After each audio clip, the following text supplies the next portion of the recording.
ঢাকা চট্টগ্রাম মহাসড়ক থেকে কুমিল্লা শহরে প্রবেশের প্রধান সড়ক এটি। গুরুত্বপূর্ণ সড়কটির বিভিন্ন অংশে খানাখন্দ সৃষ্টি হওয়ায় তা চলাচলের অনুপযোগী হয়ে পড়েছে।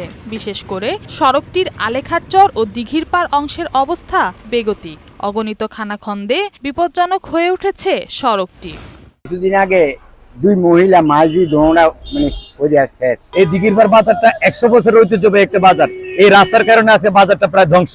দুই পাশে যদি ড্রেনের ব্যবস্থা করা হয় তাহলে আমাদের কুমিল্লাবাসীর এলাকাবাসীর কোনো দুঃখ দুর্দশা থাকবে না।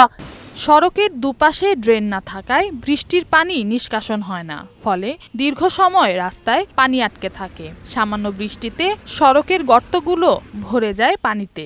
দুর্ঘটনা এড়াতে এই পথে গাড়িগুলো চলাচল করে ধীর গতিতে, ফলে সৃষ্টি হয় যানজটের। এছাড়া অনেক সময় যানবাহন গর্তে পড়ে আহত হন চালক ও যাত্রীরা।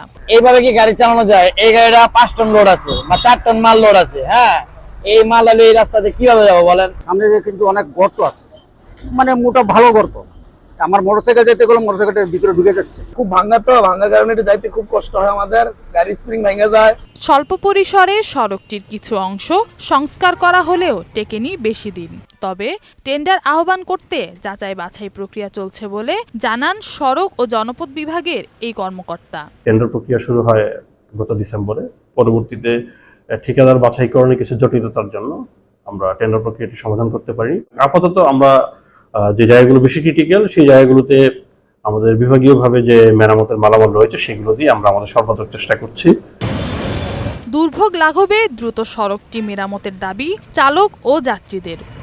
নওশীন জান্নাত, বৈশাখী সংবাদ।